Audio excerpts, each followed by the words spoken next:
Hello everyone, my name is Carter. You might know me as Carter TSH. I'm a musician and Christian who has intent to spread wisdom for many different things, such as, religion, mental health, and overall well-being. And this is the Learn to Love and Love to Learn podcast. Now, I have a couple of topics that I would like to go by. So, first, I would like to introduce myself. So, as I said, I am a musician. I also sell clothing, and I would like to hopefully just try to be a better person, right? So, in this journey, I am going to be learning about a lot of things. Understanding, that's a big thing.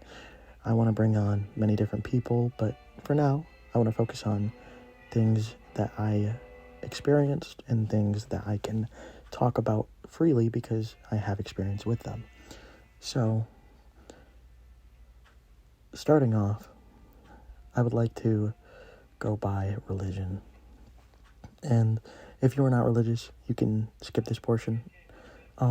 I would just like to take a moment to talk about it, finding faith and how it's helped me improve my mental health and well-being.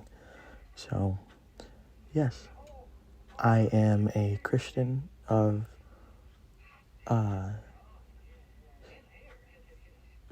Lutheran denomination. Sorry, I blanked.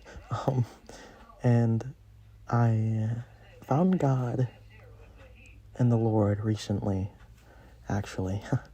Funny enough. It was a couple weeks ago, actually, I think. Well, more than that now. It's been 2 months, maybe 2 months. Time just goes by so fast now. But that's another thing. So I was in the shower and I was crying, and I just didn't know what I was doing, right? What the meaning of my life was, the purpose, the value. I couldn't understand it. And I prayed for the first time since I was, I think, 9 years old, because I used to be a Pentecostal Christian, and that was my first time praying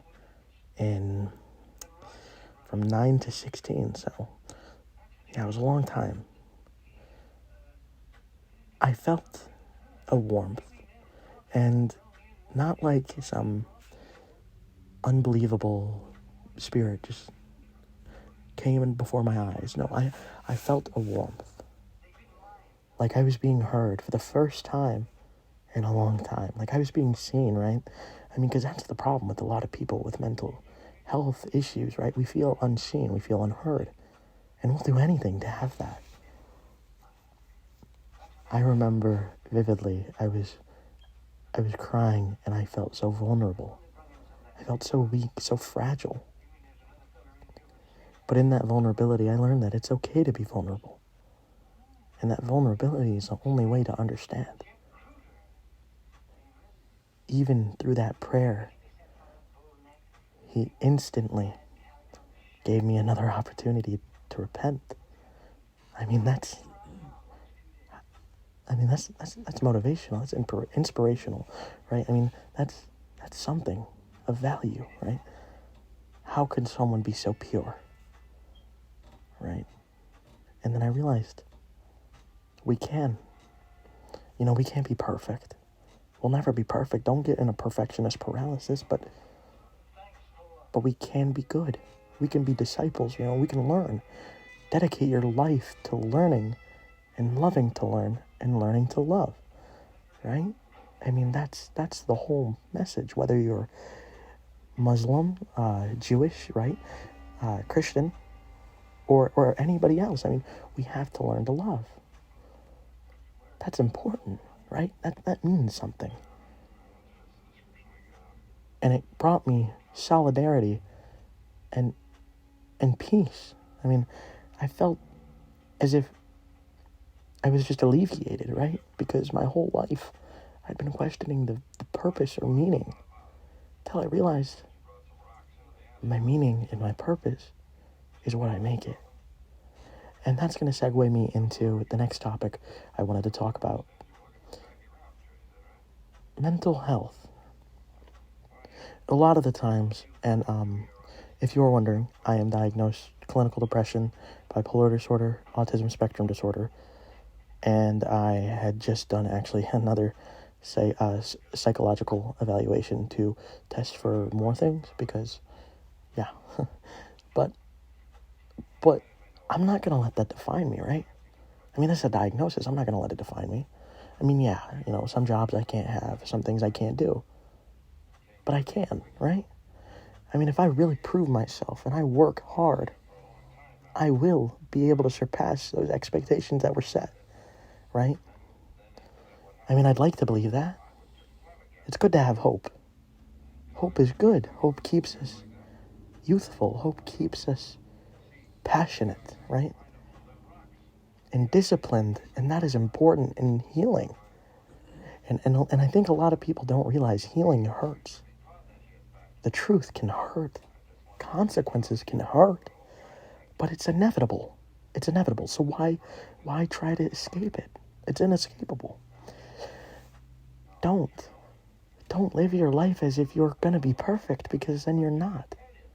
And once you don't reach that expectation, you're going to hurt yourself over it. Whether that be mentally, physically, emotionally, you will destroy yourself because of that. That expectation that you have to be the best. No, you don't. You don't have to be great to start, but you have to start to be great. And that's a great quote that I heard. I don't know who from, so I'm sorry about that, but you really do. You have to value yourself. And I know it's hard. I've been there, right? Where we feel so empty and void of everything. I mean, we feel inexplicable ways, right? And that's okay.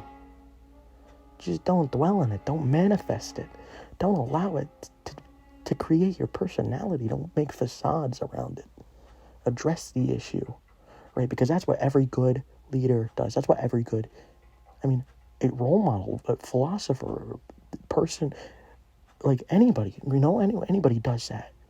Like anybody who's made a change in the world, they did that. I think if we could honestly learn to love, we would be a lot better off.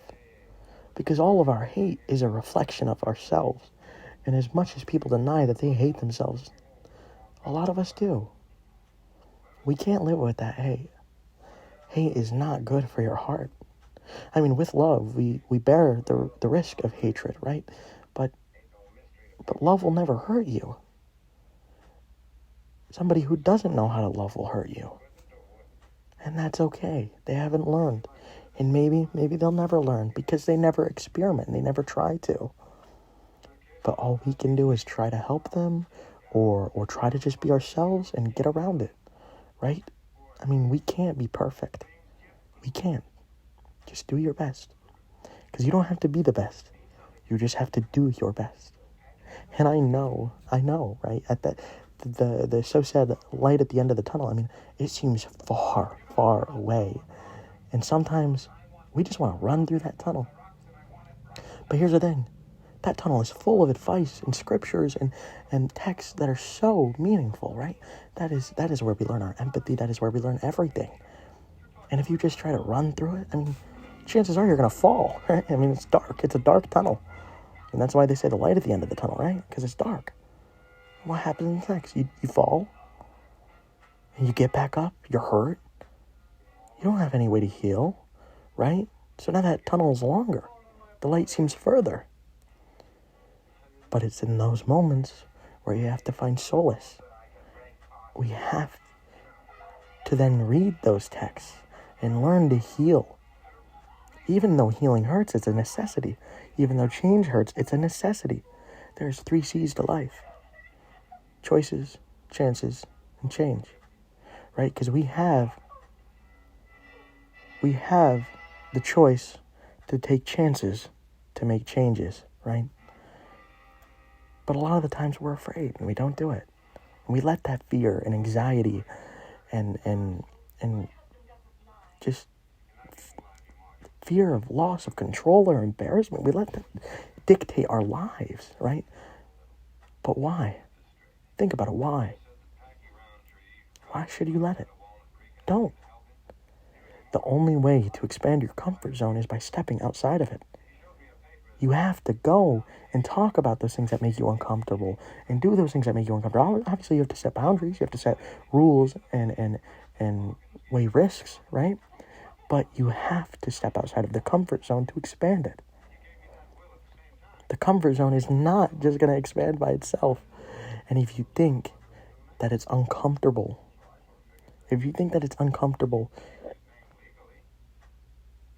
just stepping outside, I mean, you're going to live an uncomfortable life because you're going to be trapped in that comfort zone. And I don't even like the name comfort zone.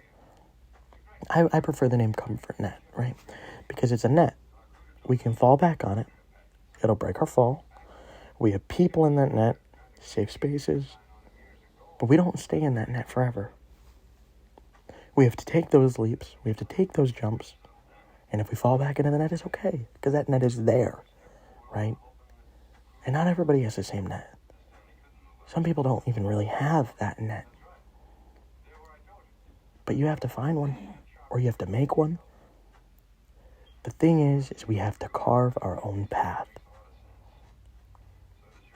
That's the only way we'll ever be great and leave that legacy, right? And even if we can't carve that path fully, we can bring light to it. And we can allow others to finish that path. Don't dwell on the unachievable, right? And the unachievable is perfection. And that is going to segue me into well-being. Coping strategies are very crucial. And a lot of people seem to undermine that. I mean, there's a lot of things you can do, right? I've been inpatient 5 times at a psychiatric facility for adolescents and acute care facility. It was 3 of them actually were overdose attempts of suicide, and 2 of them were walk-ins, right? I struggled a lot. And I thought, man, how can I get better? So then I created codependencies, right? And dependencies on people and things, right? So I invested my life and my time into things that wouldn't benefit me in the long run. I started smoking weed. I started drinking. I started getting into relationships I didn't even think were going to work. You know, I lived in that, and I don't really have a word for it for non-religious people. I lived in sin. And that was not the way I wanted to live. I mean, that's not the way 9-year-old me pictured 16, 15-year-old me to live, right? I thought at that age, I'd be doing great in school. No. I mean, even now, I'm getting there. That's what I can do. I mean, I'm a senior. I have, I think, 4 credits. I need 24 to graduate. And that's really gotten to me, you know? And it still does. But if I stay disciplined, and if I use those coping skills when those emotions get big and when those feelings get hard, I can deal with it. And I won't fall back into that cycle of not doing anything and letting it dwell further and manifesting it. Well-being, it's about being well. You have to be somewhat optimistic, right? There's lines to that. There's borders. You know, you don't want to be toxic positive, but being realistic and optimistic, it'll help you. Or I think it's relativist. Like the glass is half empty and it's half full. So like, see both sides. You know, it's important, right? Perspective is important. And what's also important is to realize that this suffering only creates diversity for us. And diversity is important, right? You know, because think about it. Think about a show or a movie you watch or even a book you read, right? Think about all the characters and all the different plots. that make those characters cool and stand out, right? I mean, you have to have the good characters, the villains, the mentors. But if everybody's the same, I mean, how can you have that? I mean, everybody's got the same name, everybody's got the same voice, everybody's got the same lines, dialogue, everything, speech patterns. That's boring. It's not a story, right? It's just the thought of one person. We need diversity and culture to cultivate. Spread your culture, spread your ideas. That is well-being. Well-being is really just being well. Allow yourself to live. Anyways, that sums up the first episode of Learn to Love and Love to Learn. I hope you guys enjoyed, and if you did, share it with a friend. And I love you all. Have a good night or day, depending on where you live. Later.